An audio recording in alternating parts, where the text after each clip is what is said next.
सभी को नमस्कार साथियों। पिछले वीडियो में मैंने बात की थी गन्ने के लाल सड़न रोग के बारे में, और जिन मेरे साथियों ने अगर वो पहला पार्ट यानी कि भाग 1 नहीं देखा है तो क्योंकि हम बात पिछले वीडियो में आधी बात कर चुके थे, तो ये बहुत आवश्यक हो जाता है कि आप सबसे पहले तो उस पार्ट को जरूर देखिए, क्योंकि ये दोनों बातें आपस में जुड़ी हुई हैं। अब मैं बात करता हूं कि पिछले भाग से जो आगे की बात है उसमें हम क्या बात कर सकते हैं लाल सड़न रोग के लिए। तो देखिए, पहले भाग में मैंने बातें की थी इसके बचाव के लिए, और जहां तक मैं समझता हूं कि उनमें किसी भी तरह के खर्चे की बात मैंने ज्यादा नहीं की थी। बात सारी वही थी कि भाई जिस खेत से आप जो बीज लेंगे उसमें लाल सड़न रोग ना आया हो, आप अच्छे खेत से जो है बीज का चुनाव कीजिएगा। बीज का कैसा लेना है उसकी बात की थी, आप जरूर देखिएगा उसको। बीज के शोधन की बात मैंने की थी, बहुत आवश्यक है। और साथ में मैंने ट्राइकोडर्मा की बात की थी, यानी कि जैविक फफूंदनाशी की मिट्टी में प्रयोग करने के लिए।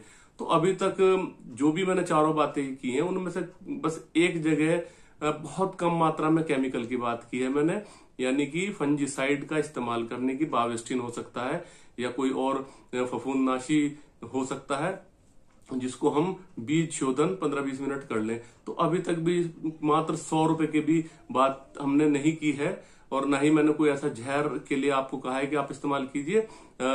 आप वो सारी बातें जरूर अपनाइए अगर हमें लाल सड़न रोग से लड़ना है तो। अब देखिए, इसके बाद क्या होता है कि जब हमने बीज बो दिया, इसके बावजूद भी सारी के सारे प्रिकॉशन, सारी की सारी सावधानियां रखने के बावजूद भी बिल्कुल ऐसा हो सकता है कि हमारे खेत में लाल सड़न रोग आ जाए। बिल्कुल हो सकता है। क्यों आता है लाल सड़न रोग? क्या फेवरेबल, क्या ऐसी परिस्थितियां बनती हैं जो हमारी फसल में लाल सड़न रोग आने के लिए फेवर करती हैं, उकसाती हैं? तो उन 4-5 चीजों पे हम बात करें। देखिए, पहली चीज तो है जब हमारा जो मीन यानी कि एक तरीके से तापमान 30 डिग्री के आसपास होगा एवरेज। उन दिनों की मैं बात कर रहा हूं कि जो है रात में करीब करीब 18 से 20 डिग्री तापमान हो जाता है और दिन में जाके 40 तक भी तापमान हो जाता है। तो दोनों का एवरेज निकालें तो 30 डिग्री, यानी कि ये जाके होता है गर्मियों के महीने में जाके, मई में, जून में जाके इस तरह की बात बनती है। तो एक तो ये स्थिति हो, और साथ ही साथ 90% ह्यूमिडिटी, करीब करीब 85-90% जो नमी वातावरण में आ जाती है और तापमान इतना रहता है, तो दोनों की एक फेवरेबल चीज बन जाती है हमारे खेत में। अगर कहीं ना कहीं हमारे बीज में हमने बीज शोधन भी नहीं किया है, कोई सारे काम भी नहीं किए हैं, और हमने किसी ऐसी फसल से बीज ले रखा है जिसमें पहले से ही लाल सड़न के बीजाणु हैं, तो वो जो पड़े हुए चोर की तरह बीजाणु हैं, उनके लिए दोनों चीज फेवरेबल है। तो देखिए, इन दोनों के लिए तो हम कुछ भी नहीं कर सकते क्योंकि ये प्राकृतिक है। वातावरण में नमी भी होगी अपने आप और तापमान भी बढ़ेगा, तो इन दो कारणों पे तो हम ज्यादा बात नहीं करते हैं। इसके बाद और 2-3-4 बातें जो हैं जो गन्ने में लाल सड़न रोग लाने के लिए उकसाती हैं, उनकी बात करते हैं। सबसे पहले तो अगर हमारा जो खेत है वो वीड यानी खरपतवार फ्री नहीं रहेगा, यानी कि हम उस खरपतवारों को साफ नहीं रखेंगे गन्ने में, तो इसके आने के चांसेस बहुत ज्यादा रहते हैं। पहली बात तो यहां हम काम कर सकते हैं साफ रखने का, ये काम हमारे हाथ में है। इसके अलावा हम और चीजें क्या देखते हैं जो लाल सड़न रोग आने के लिए उकसाती हैं? एक ही तरह की वैरायटी को हम लगातार कई सालों से इस्तेमाल करते आ रहे हैं खेत में, और फिर बहुत चांसेस हो जाते हैं कि लाल सड़न रोग आ जाए, जो आजकल 38 में देखा भी जा रहा है। तो इसके विकल्प के लिए भी एकदम तो नहीं, लेकिन धीरे धीरे हमें प्रजाति बदलने पे भी विश्वास करना पड़ेगा, इसकी तरफ जाना पड़ेगा।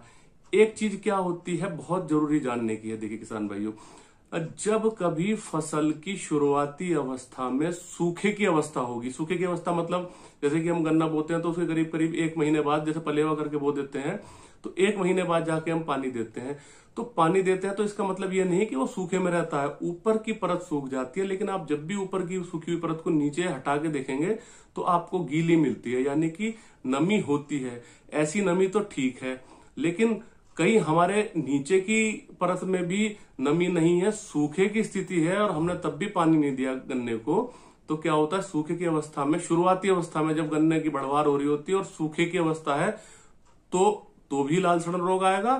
और अगर हमारी मिट्टी ऐसी नहीं है कि जिसमें उचित निकास हो जाता है, यानी कि पानी भरते हैं तो पानी आराम से निकल जाता है। वो हमारी मृदा पे निर्भर करता है, क्योंकि हमारी मृदा में जो है कठोर हो गई है, मैंने पहले भी जिक्र किया था, हम जीवांश कार्बन की मात्रा कम हो गई है, हम जो है सड़ी हुई खादों का इस्तेमाल नहीं कर रहे हैं, कंपोस्ट खादों का इस्तेमाल नहीं कर रहे हैं, तो क्या होता है, या फिर हमारी मृदा में जीवाणुओं की संख्या कम हो गई है, हम लगातार उससे दोहन तो कर रहे हैं, हर बार खेती तो करते आ रहे हैं, लेकिन जो हम निकाल रहे हैं उसको जीवांश कार्बन के रूप में दोबारा से नहीं दे रहे हैं, ना तो हम अपनी पत्ती को सड़ा गला के उसमें मिला रहे हैं। तो ऐसे में कि दोनों ही तरह से खतरनाक है, सूखे की अवस्था भी खतरनाक है, और अगर आपके खेत में पानी नहीं निकल रहा है, कई कई दिन भरा रहता है, तो वो भी लाल सड़न रोग लाने का कारण बनता है। तो हमें अपनी मृदा को सुधारना पड़ेगा, ये भी एक जरूरी बात है।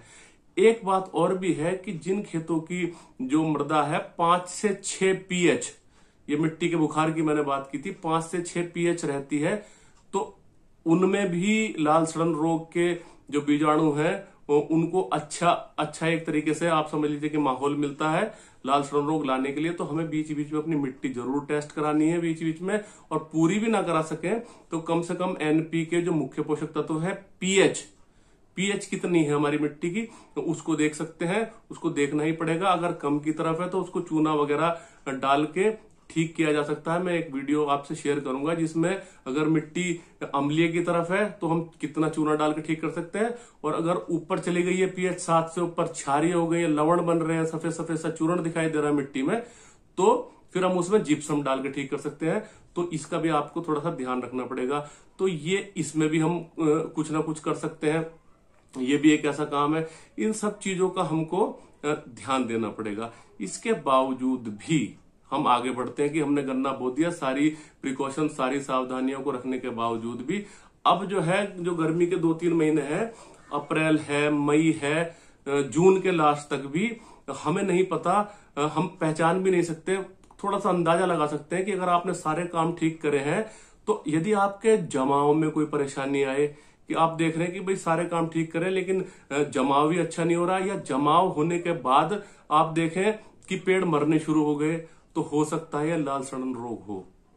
तो अब इसमें किया क्या जाए, क्योंकि इन 3 महीनों में ये अगर आपके खेत में है, हमें पता नहीं लग रहा है, तो ये बढ़ रहा होगा। हम ऐसा सोचते हैं कि अब ये फफूंद बढ़ रही होगी, और जैसे ही जून के प्री मानसून शावर जो आती है, कि जैसे ही पहली बरसात होती है तब ये एक्टिवेट हो जाता है। एक्टिवेट होने के बाद फिर जुलाई में और जून के बीच में जब ज्यादा बारिश होगी, और अगर ये हमारे खेत में है और हमने इसका कोई निदान नहीं किया है, तो जुलाई में जैसी बरसात होगी तो उसके पानी से, हवा से ये, या फिर हम जब सिंचाई करेंगे तो उससे फिर ये आगे फैलेगा और उग्र रूप ले लेगा। तो ऐसे में अभी तक तो हमारे पास कोई विकल्प नहीं था। अब मैं इस साल आपसे एक इसके लिए बचाव के लिए केमिकल स्प्रे की भी बात करने जा रहा हूं, यानी कि हमें इसके लिए ये जानना होगा कि अभी तक मार्केट में किसी भी कंपनी ने ये क्लेम नहीं कर रखा था, लेबल क्लेम, कि भाई हम आपको एक ऐसी दवाई दे रहे हैं कि आप लाल सड़न रोग के बचाव के लिए इसको डाल सकते हैं। लेकिन इस बार एक सिंजेंटा कंपनी में मैं पढ़ रहा था इस बार, और कई जगह से लिटरेचर भी पढ़ा, उन्होंने क्लेम किया है लेबल क्लेम। लेबल क्लेम का मतलब ये होता है, किसान भाइयों, बहुत जरूरी बात है समझने की। देखिए, एक सॉल्ट है एजोक्सिस्ट्रोबिन और डाइफेनकोनाजोल, बहुत सारी कंपनीज बना रही हैं इस सॉल्ट को, और बहुत लंबे समय से बना रही है, कोई नया नहीं है। लेकिन कोई भी कंपनी ये नहीं कह रही थी कि भाई हम इसको लाल सड़न रोग के बचाव के लिए आपको लिख कर दे रहे हैं, यानी कि शीशी पर लिख कर नहीं दे रहे थे कि इसे आप डालिए।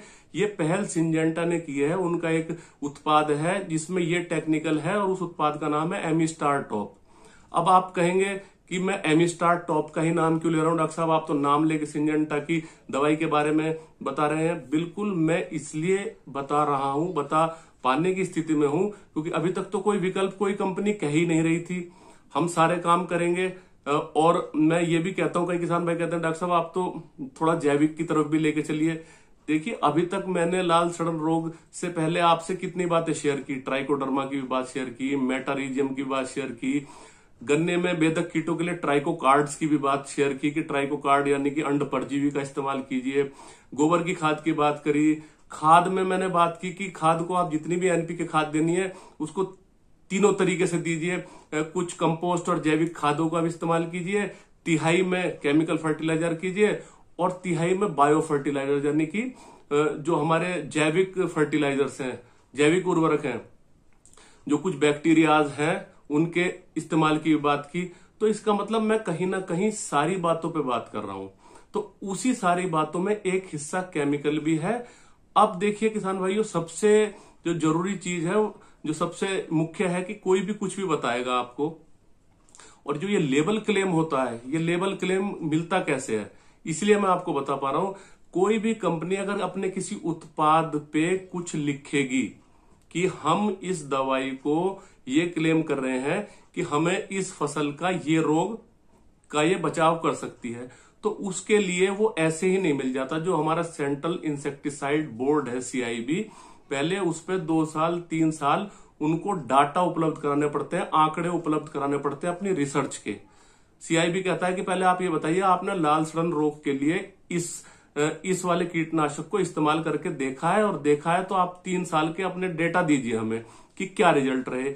जब वो 3 साल के डेटा उपलब्ध कराते हैं इंसेक्टिसाइड बोर्ड को, तब जाके वो उसकी संस्तुति करता है, अलाउ करता है, अनुमति देता है कि अब आप अपनी शीशी पे ये लिख लीजिए। तो अब मुझे जो और कंपनीज का डाइफेनकोनाजोल और एजोक्सिस्ट्रोबिन है, हो सकता है उन्होंने ये पहल नहीं की है। अगर किसी ने की है तो कृपया कमेंट बॉक्स में मुझे भी बताने का कष्ट करें। मेरी नॉलेज में अभी ये काम सिंजेंटा के एमिस्टार टॉप वालों ने इस बार के लिए किया है। तो मैं आपसे ये अनुरोध करता हूं, भले ही आप जब 50 बीघे में मत करें, केवल 5 बीघे में इस बार जब गन्ने की बुआई से फसल 2 महीने की हो जाए, 2 महीने से पहले मत कीजिएगा, क्योंकि ये डाइफेनकोनाजोल जो होता है वो कुछ इस तरह का, इसमें जो एक तत्व है वो कुछ इस तरह का टेक्निकल है कि उसको बहुत अर्ली स्टेज पे अगर हम या गन्ने की बुआई में ही डाल देंगे या बहुत पहले डाल देंगे तो कहीं ना कहीं गन्ने की वृद्धि को भी रोक सकता है।